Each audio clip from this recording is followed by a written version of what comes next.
Let me show you how most people approach fat loss. They treat it like it's climbing a mountain. They cut calories, they force workouts, and they drag themselves upwards. Progress is slow, motivation fades, they eventually fall down the mountain only to have to restart again. Now here's the problem. Fat loss was never meant to look like a mountain because at a high level, fat loss is actually a hill.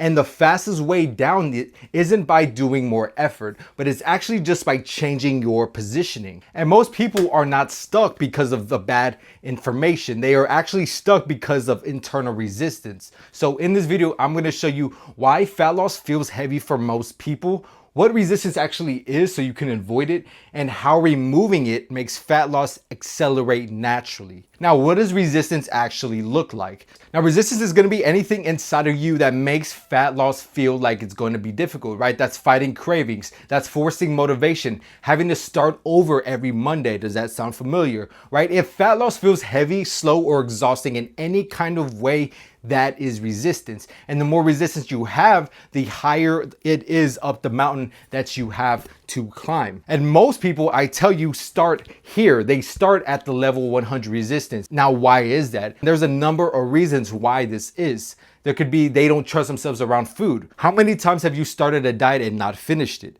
That starts to work on your self-esteem and makes you feel like you may want to start something, but you're not going to finish it. So you basically start half-assing it, 1 foot in, 1 foot out, knowing that you aren't going to actually make it to the end of this diet because you're eventually going to fall off. That loses trust with yourself, which you know you're not really serious about losing weight. And think about even the word that you have around diet, the ideas around diet. What's the first image that goes in your head, right? Salads, food that you don't like, doing a bunch of cardio that you don't like. Diets just in themselves have a negative connotation around them. So what does that subconsciously tell you about fat loss, about losing weight? That you are going to suffer. You're not going to get to eat the food that you want. You're going to have to sacrifice a bunch of time with your friends, maybe time with your loved ones to go to the gym. You identify as somebody who struggles to lose weight. And losing weight feels like a constant uphill battle of you fighting your internal habits. So every single action that you take, cutting calories, forcing workouts, fighting your habits, feels like you're hitting another wall up this very steep mountain. And the main reason people start here is because they're simply told that when you work harder, you will get more results. And that at a core is not true. So how do you actually get the results that you want? How do you actually stop fighting yourself? And how do you make fat loss feel more like a part of you instead of something that you kind of have to keep going step by step and every step feels extremely heavy? Well, first off, we already know that fat loss doesn't speed up when you do more. If anything, that slows it down. Fat loss speeds up once you remove the internal resistance that's stopping you, right? When eating less food feels more natural, when movement feels obvious, when you go to the gym and it's, of course I'm gonna go to the gym. It's a Monday, of course I'm gonna go to the gym. Instead of, oh, it's a Monday, I have to go to the gym. There's a difference in that tonality, in the way you think, in the way that you act when you have to go to the gym, opposed to when you're just going to the gym, because that is a part of what you do, that's a part of who you are. And when being consistent in the gym or in your diet, when it stops needing to feel like discipline, like you are disciplined, it is just a part of what you do. That's why if you ever had those people around you who just naturally, they can eat whatever they want and they just naturally look good, they just naturally are lean, well, that's because they made it a part of their identity. They're not counting their calories, they're not jumping on a weight scale every day because it is just a part of them. They're not any better than you at losing weight. They just don't have any resistance towards losing weight. Think about our mountain example, right? When you're climbing a mountain, how much energy does it take you to step up each step? It takes you a lot, right? Progress, how long does it take you to get from here to here on the mountain? It takes a long time for you to even make a dent in what you're trying to actually get when it's that goal weight here at the top. And what happens when you misstep? You fall a couple steps down, right? You end up falling more off the mountain than you would like. And now you have to restart all the way from where you are. And sometimes you just say, fuck it, and you restart all the way from the bottom. Opposed to when fat loss looks like a hill, you literally let gravity do most of the work for you because you just are that person who eats that way, who trains that way. So naturally gravity is going to take you down this hill, right? Your progress accelerates every step that you go. You gain momentum, the consistency compounds, and you end up in the same destination, which is your goal weight. But the experience of going through the weight loss is completely differently because you flipped it on its head. So then where does resistance come from? And resistance comes from your old self-image. It is that image in yourself that says, I've always been overweight. I've never been able to lose weight before. I've lost weight, but it takes me forever. I have to eat a bunch of food I don't like to eat. I have to weigh myself. There's just so much work in losing weight.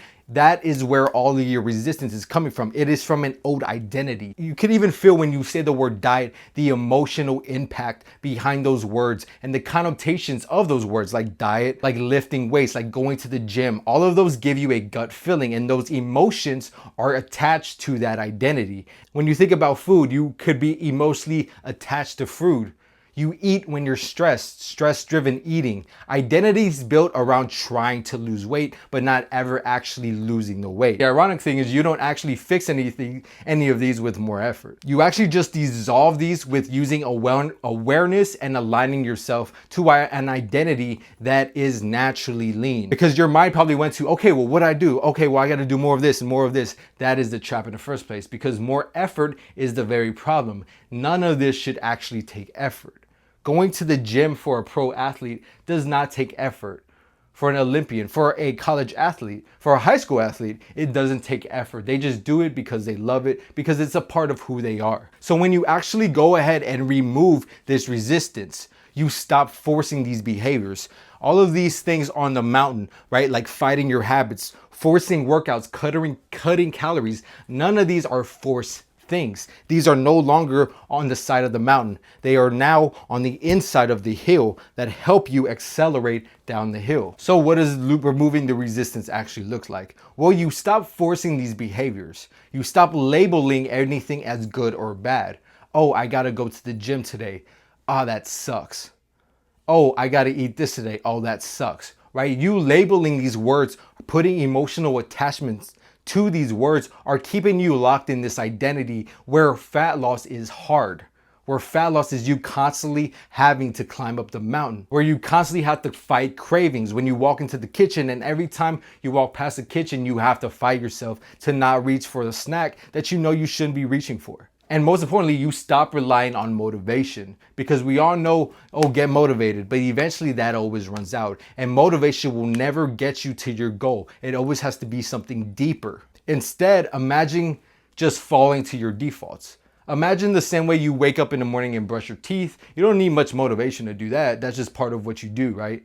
Imagine you went to the gym like that. Imagine you did cardio like that. Imagine you ate the food you were supposed to eat like that, right? You align yourself with that part of you who is lean already, who already has that identity of somebody who has the body that you want.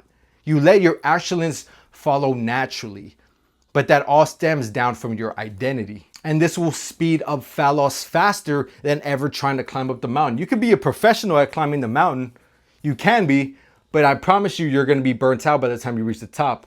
Where wouldn't you just rather slide down the hill, right? Which one seems like it's less forceful? Which one seems like it'd be more fun, right? Which one do you have less friction? Less friction, more momentum. When you do it this way, when you do it the way of sliding down the hill, fat loss becomes easy now, right? All the progress that you see making week after week just compounds. All of the results that come from you actually going down the hill, from you doing your diet, from doing your workouts, they start to compound and they start to last, because no longer are you on a diet. It's just who you are. And this is mostly just because high performers don't always grind uphill all the time. They'd rather just create a system that does it for them. And their system is their subconscious mind, their subconscious, what they think about themselves, how they identify themselves with. And then at that point, fat loss becomes fast. It's not because they push harder, but it's because they removed anything that was slowing them down in the first place. So if fat loss has been something that always felt like a grind to you, I promise you, it's not because you're lazy, not because you're unmotivated. It's because you've been climbing the wrong way.